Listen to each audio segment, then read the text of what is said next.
কথাই আছে, ঠেলাই না পড়লে বেড়াল গাছে ওঠে না। এনডিএ সরকারের অবস্থা ঠিক একই রকম। লোকসভা ভোট চলাকালীন প্রচারের সময় রাহুল গান্ধী বলেছিলেন ইন্ডিয়া জোট ক্ষমতায় এলে তারা কিন্তু শখের সাথের অগ্নিবীর প্রকল্পকে আবর্জনায় ছুঁড়ে ফেলবে। কেন? এই অগ্নিবীর সম্পর্কে যখন 2022 সালে চালু হয়েছিল অগ্নিবীর, সারা ভারতবর্ষ জুড়ে ছাত্র যুব সমাজ কিন্তু এর বিরুদ্ধে ক্ষোভে ফেটে পড়েছিলেন। কেন? তার কারণ কি? কী কারণে তারা ক্ষোভে ফেটে পড়েছিলেন? আমরা সেই সব বিষয় নিয়ে আলোচনা করব এই ভিডিওর মধ্যে। তো যারা আমার ইউটিউব চ্যানেলে নতুন তারা অবশ্যই চ্যানেল সাবস্ক্রাইব করে নেবে, এবং যদি ভিডিও ভালো লাগে তো লাইক করবে, শেয়ার করবে, কমেন্ট করবে।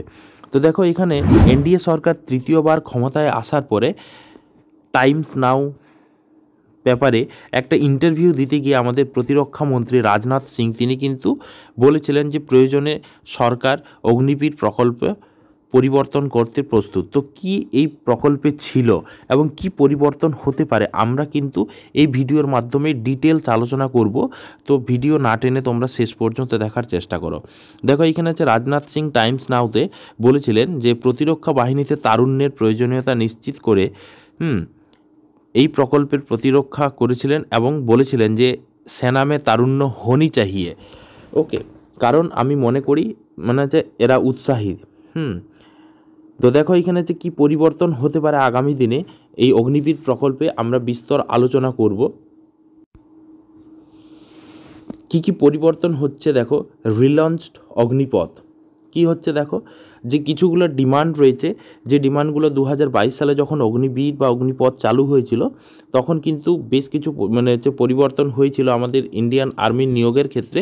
তো সেগুলোকে আবার রিভিউ করা হবে এবং নতুন একটা নাম দেওয়া হবে সৈনিক সম্মান স্কিম।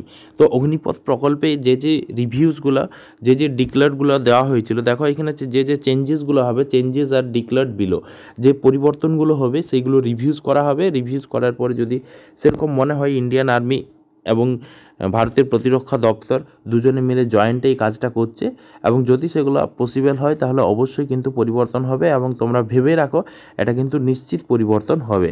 তো দেখো, এর আগে অগ্নিপথে যখন 2022 সালে শুরু হয়েছিল তখন কিন্তু অগ্নিপথে বলা হয়েছিল যে 100% অর্থাৎ 100 জনের মধ্যে 25 জনকে নেওয়া হবে, পার্মানেন্ট করা হবে 4 বছর পরে, অর্থাৎ 25%, এবং বাকি 75%কে ছেড়ে দেওয়া হবে, রিলিজ করা হবে।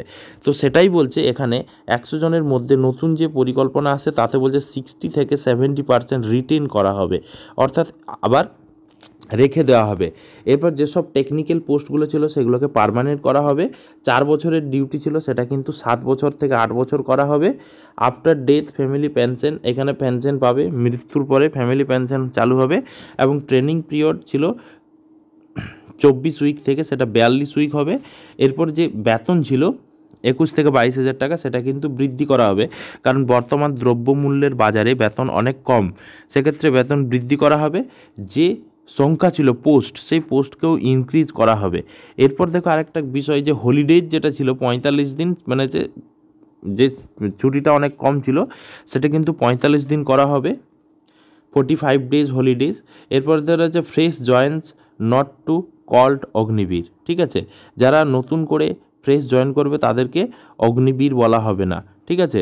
এরপর দেখো এখানে হচ্ছে অগ্নিবীর যে নাম, অগ্নিপথ স্কিম চেঞ্জ টু সৈনিক সম্মান স্কিম, তাহলে এই অগ্নিপথ স্কিমটার নাম পরিবর্তন করে রাখা হবে সৈনিক সম্মান স্কিম। এরপর দেখো টোটাল প্যাকেজ যেটা কম ছিল সেটা হয়ে দাঁড়াবে 41 লাখ।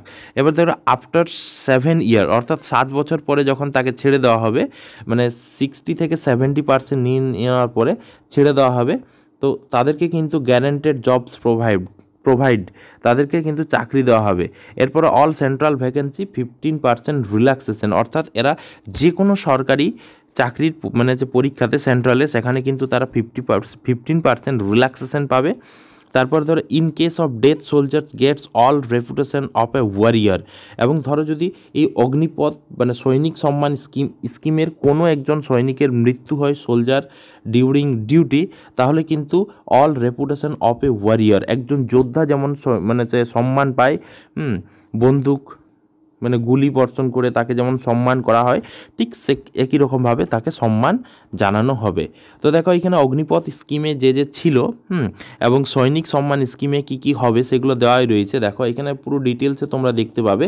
যেটা 4 বছর ছিল সেটা 7 বছর হবে, 4 বছর পরে যেটা 22 লাখ ছিল সেটা কিন্তু 41 লাখ হয়ে দাঁড়াবে। এরপর দেখো যে মৃত্যুর পরে 50 লাখ পেত, সেটা কিন্তু 75 লাখ টাকা পাবে। ভ্যাকেন্সি ছিল 2 ইয়ার, সেটা 2 ইয়ারেই থাকবে।